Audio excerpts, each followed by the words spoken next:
de clássico regional dessa Copa do Brasil.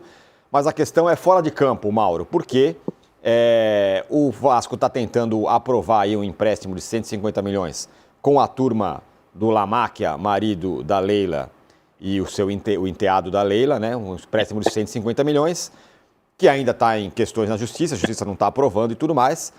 Agora, se esse empréstimo não for aprovado, os credores do Vasco podem pedir a falência do clube, e essa avaliação é do advogado Henrique Fragoso, que representa 53 credores trabalhistas nesse processo do Vasco. O Vasco alega que tem dinheiro em caixa só para cumprir suas obrigações até dia 31 de agosto. Depois disso, acabou o dinheiro. Para contratar. Como diria Márcio Braga.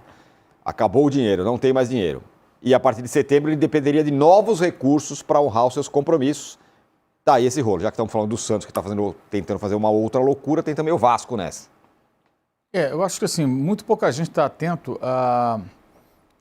ao parecer da juíza, que é uma juíza do Rio de Janeiro, não tem nada a ver com o STF, até essa bobagem eu escutei esses dias aí, tem nada a ver com torcedor de time, é uma juíza que analisou a questão e brecou esse empréstimo. Uma das razões é que aos poucos o Vasco vai construindo dívida com uma determinada instituição financeira, criando uma situação em que quando for feita a concorrência, tem que ser feita uma concorrência para vender a SAF. Qualquer outro interessado teria que pagar, além de assumir todos os compromissos inerentes à SAF, pagar essa dívida contraída que está crescendo. E isso, na visão dela, inviabilizaria essa concorrência, porque aí só tem um que pode comprar, que é justamente o grupo ao qual o Vasco deve. E ela rotulou como se fosse, em outras palavras, uma venda antecipada. Então tem uma questão legal, uma análise muito bem embasada, em que isso foi brecado. Agora, eu acho o fim da picada, alguém fala assim, eu posso ir à falência. Você acabou de comprar 2 carros caríssimos aqui, você vai à falência porque você compra 2 carros caros. Não, minha empresa está quebrando sim, você acabou de comprar 2 carrões de R$1 milhão cada um. Olha só, o Vasco foi buscar o Colídio e o Sousa, respectivamente, no River Plate e no Racing. Junta tudo aí, dá o quê? Uns 11 milhões de euros, 12, alguma coisa assim. Fora impostos, etc. Né? Um jogador de 5 milhões, 50%, outro 6 e pouco, uma coisa assim. Gente... Não, mas o Vasco tinha que contratar. Por que tinha que contratar? O Mirassol não tem que contratar? O Remo não tem que contratar? O Chapecoense não tem que contratar? Está todo mundo no mesmo barco que o Vasco. O Vitória, que joga contra ele na Copa do Brasil, não tem que contratar? Pergunta a Vitória. Vitória, você quer o Colídio e o Sousa? Opa! Não quer? Quer, lógico. Mas ele não faz isso. Ele vai com o pessoal que ele tem lá. O Clube do Remo está ali, junto com o Vasco. Está com os jogadores que ele tem. O Vasco está em recuperação judicial, ele não tem dinheiro, mas ele contrata, fora outros jogadores, 2 jogadores em poucos dias. Gente, que lógica é essa, gente? Onde já se viu? Que raciocínio é esse? Repito, uma empresa entrou em recuperação judicial e o dono foi lá e comprou 2 carrões. Ele pagou com deságio a dívida que ele tinha com esse funcionário, com o fornecedor e tal, pegou um empréstimo e comprou 2 carrões. Mas se o Vasco não se reforçar, ele cai. Gente, aí é uma questão do Vasco. E os adversários? Alguém pensa nos adversários? Estamos falando de uma competição. Se você não tem condições de adquirir jogadores, tanto que você fica encalacrado a esse ponto, você não pode ter esses jogadores. Porque você está se fortalecendo para enfrentar equipes que não estão fazendo isso. Pô, é tão simples entender. Sabe? Aí leva, que é clubismo, não sei o quê. Pô, dá um tempo. Discussão mais infantil e até intelectualmente desonesta em alguns casos. Esse é o ponto. Esse que é o ponto. Agora, eu fico pensando também, onde os vascaínos acham que o clube vai dessa maneira? Ah, sim. Onde vai isso? Até onde vai isso? E ainda ouço falar, não, o Vasco é organizado, é bem gerido. O conceito de organização e boa gestão realmente é muito curioso no futebol brasileiro. Né? É porque se o Vasco tivesse pegando empréstimo para, entre aspas, tentar manter as obrigações, pagar, é uma coisa. Agora, ele está pegando empréstimo e faz, como disse o Mauro, faz 2 dias que contratou 2 caras. Então assim não faz sentido. Mas o time precisa contratar para manter. Não precisa. Dá para você manter o seu time sem contratação. Põe o garoto da base, põe o moleque, deveria vender ainda o Vasco para poder pagar as obrigações. Olha só, o Palmeiras vendeu o Alan. O Palmeiras está numa situação antagônica em relação ao Vasco, correto? Sim. Uma das razões do Palmeiras vender o Alan é que ele precisa vender, porque ele investiu. O Flamengo pode vender o Plata amanhã. É a mesma coisa. Sim. Como já venderam tantos jogadores, tanto um quanto o outro. Os 2 clubes mais bem resolvidos do futebol brasileiro, eles vendem jogador. E vende por quê? Porque essa roda tem que girar. E para contratar essa turma toda e para cumprir uma série de obrigações, eles têm que aproveitar as boas vendas quando elas aparecem. Palmeiras especialmente. Vai lá e vende. Aí ele consegue ter o Arias, ele consegue ter o Marlon Freitas, consegue ter o Barbosa, mas ele abre mão do Alan. É isso. Então essa questão de, não, eu não posso ter esse time. Cara, é o que você pode ter. É o que dá. Se a sua empresa tem recuperação judicial, você não vai ter carro. Você vai andar de metrô, de ônibus, a pé, de bicicleta, talvez de aplicativo de vez em quando. Você vai pegar um carrinho de aplicativo aí para você, né? Uma urgência. Você está ferrado, você está quebrado. Ué, não, eu tenho que andar num carro de R$ 1 milhão, que eu sempre andei num carro de R$ 1 milhão. Não, você não vai andar. É o correto ou não é? É claro. Alguém acha justo. Você que está do outro lado, você concordaria? Você trabalha numa empresa, aí você sai da empresa. A empresa te deve R$ 100 mil. Aí o cara vai lá e fala assim, eu vou te pagar 8 mil. Estou em recuperação judicial. Daqui a pouquinho o dono dessa empresa vai lá e compra um carro de R$ 1 milhão. Aí você vê o cara passando na rua no carro de R$ 1 milhão. Fala, pô, o cara me pagou nem 10% do que me devia, dinheiro do meu trabalho, que eu tenho direito a partir de uma recuperação judicial, mas ele está num carro de R$ 1 milhão e eu estou a pé aqui. Porque esse dinheiro, se ele me pagasse, eu poderia comprar o meu automóvel. Eu estou a pé. Estou falando do carro, que é uma coisa supérflua, tá? Poderia falar de necessidades reais de um ser humano, de uma pessoa, de um cidadão. Gente, é tão claro isso, é tão óbvio. E o mais absurdo é alguém chegar e falar, não, é bem gerido, isso é bem organizado, aonde? Aonde, cara? Sabe? É surreal isso, achar que isso é uma boa gestão, é uma coisa organizada. Para continuar no pré-sal do futebol, reportagem aqui do Pedro Lopes e do Gabriel Sá, eles apuraram que o São Paulo tem pendências relativas a direito de imagem e período de atrasos com atletas, que varia. Tem gente que está devendo 1 mês, tem gente que está devendo 5, nem isso está organizado no São Paulo. E você, Casão, escreveu sobre o São Paulo hoje, eu li a sua postagem hoje no São Paulo. Que coisa, hein? Você escreve o seguinte: será esse o pior São Paulo da sua história? Vamos refletir. Fora de campo eu não tenho a menor dúvida que é. Isso aí eu já decreto. Dentro, não sei. O que você acha?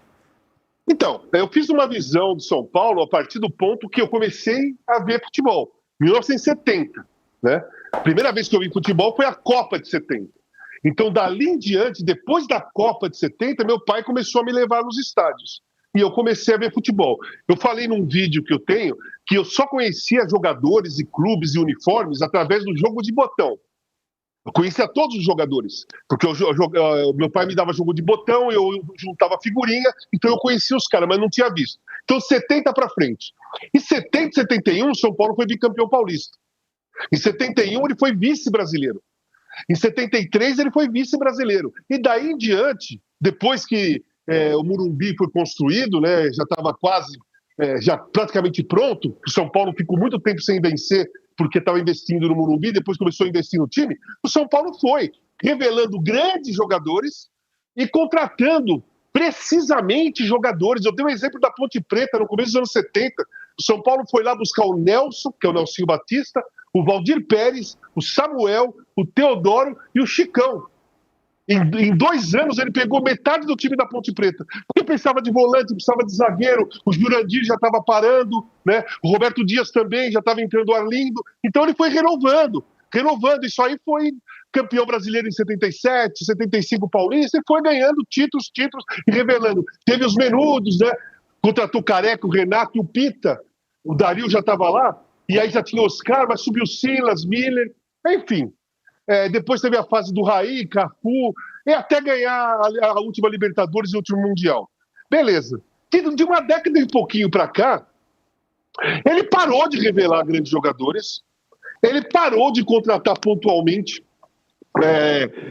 contratações precisas, e as diretorias começaram a destruir, né, aquilo que São Paulo tinha de mais importante da sua história, que era a administração. O São Paulo sempre foi um clube invejado pela sua administração. De 10 anos para trás, 12 anos para trás, o São Paulo era invejável. Foi o primeiro time a ter um CT. Os jogadores vinham de fora fazer tratamento no São Paulo. Eu operei o joelho em 88 na Itália, vim fazer tratamento no São Paulo. E aí, o São Paulo se perdeu. E hoje, eu olho os times, você vê que as 3 fotos que tem no meu texto, elas são emblemáticas. De cara, você tem Careca e Gerson, né, para mostrar o que o São Paulo teve durante esse tempo. E no meio do texto tem o Raí. 3 épocas diferentes. O Gerson lá no começo dos anos 70, o Careca no começo, na metade dos anos 80, e o Raí já nos anos 90. O São Paulo era assim, e hoje não é mais. E esse time que eu vejo hoje, eu não vejo poder de reação durante os jogos, eu não vejo personalidade coletiva. Eu acho que tecnicamente ele é inferior à grande maioria dos times que eu já vi do São Paulo. E aí, o engraçado é que teve um cara que fez um comentário nesse texto e falou assim: eu não concordo, porque o time de 79 era sofrível. Aí eu fui buscar o time de 79. Valdir Pérez, Getúlio, Tecão, Bezerra e Ayrton. Chicão, Muricy e Dario Pereira. Edu Bala, Serginho e Zé Sérgio. Pô, gente, dá de 1.000-0 nesse daí. Que o cara falou que era sofrível. Então, na minha visão, é muito possível mesmo que esse time do São Paulo seja o pior de 1970 para frente. É muito possível. É provável, sim. Bom, fora de campo é indiscutível, né? Isso para o São Paulino, digo como São Paulino, isso dói muito para o São Paulino, porque um dos maiores... O São Paulino tem dois orgulhos muito grandes. O Morumbi, que ele construiu, e o fato de ter sido sempre um clube de vanguarda, com organização, com gente legal e tal. E hoje não tem nada disso. Tem o Morumbi ainda, claro, ainda bem, mas essa turma que está lá dentro, isso dói muito para o torcedor são paulino. Tanto quanto ter títulos, times e tal, tinha orgulho do São Paulino de ser o São Paulo. Agora tem uma certa ojeriza dessa turma que está comandando o São Paulo. É o que acontece hoje. Muito bem, o Flamengo já tem o seu adversário definido na Copa Libertadores, vai ser o Independiente Del Valle, que passou pelo Tolima, que é um time, aliás, que não perde há 14 jogos. Quantos jogos? 16 jogos. 16 vitórias seguidas o Independiente Del Valle tem, e vai encarar o Flamengo, Mauro, que está em vias de, sei lá, negociar plata ou não. E, a partir do momento que negociar plata, pode até pensar em fazer novos investimentos no clube. O time do Independiente Del Valle é um time meio chato, né? Mas a classificação já estava desenhada. Eles ganharam do Tolima fora de casa. Ontem abriu 2-0, tomou um gol, depois fez mais uma vitória até tranquila. Então já estava aí mais ou menos dentro do planejamento, creio eu, jogar do dia 9 ou 10, 8, 9 ou 10, aí depende aí quando as datas foram definidas, né, em Quito. Sobre o Plata, de fato há interesse do Dinamo de Moscou. O Flamengo quer vender o jogador desde que eles paguem à vista, os russos. Essa é uma condição básica que o clube a priori coloca. E o valor, acredito, pelo que eu conversei com algumas pessoas, em torno de 12 milhões de euros, algo em torno disso. Se chegarem à vista nesse valor, é provável que o Flamengo venda o jogador e aí vai buscar um outro atacante de lado, além do centroavante, que já é um desejo de algum tempo. Por que eles querem o dinheiro à vista? Porque com o dinheiro à vista você consegue, a grosso modo, você consegue dar uma entrada e parcelar o restante para contratar outros caras. Se você recebe, por exemplo, vou dar um exemplo aqui, tá? Eu pago 14, mas eu pago em 3 anos. Não, eu quero 12 à vista.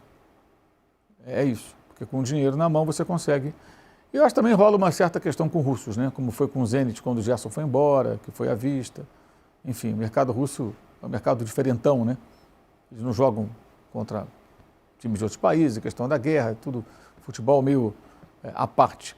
Mas a situação é essa. E depende agora da negociação avançar ou não, só que os dias estão correndo, é só até o dia 11, né? Dia 11 acaba a janela de contratações, 11 de setembro. Tem mais 2 semanas aí pela frente. Bom, Independiente Del Valle no caminho. Coloca de novo a tela aí com os confrontos da Libertadores. Porque o caminho do que o Flamengo está é um caminho chato, né? Porque pode ter o Corinthians, pode ter o Estudiantes, não é isso? É isso. No caminho aí, agora pega o Independiente Del Valle, um time chatinho. Mas o Flamengo já eliminou, inclusive, o Independiente Del Valle, né? Em outras circunstâncias. Eu não lembro do histórico exatamente. O Flamengo continua como favorito, seria favorito tanto contra o Tolima quanto contra o Del Valle.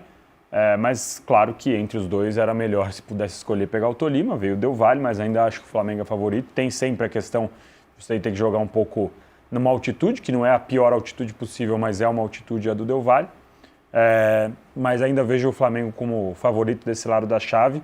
É um lado, como você disse, mais complicado do que o outro, realmente, mas ainda vejo o Flamengo como um favorito, com plenas capacidades de passar desse jogo, de avançar. Mas, de fato, é um time que vai dar um pouquinho mais de trabalho. Só vou para o Casagrande, mas só para uma outra coisa ainda sobre o Flamengo, Mauro. Se conseguir, vamos lá, consegue vender o Plata por uma grana que chega à vista e tal. A cartada é de novo no Luiz Henrique ou não se creio, sabe? não. Acho que não. Essa Não grana seria vejo o essa suficiente, possibilidade. ou não? Eu não vejo essa possibilidade, a não ser que tenha algum fato novo. Não vejo essa possibilidade, não. Luiz Henrique, os caras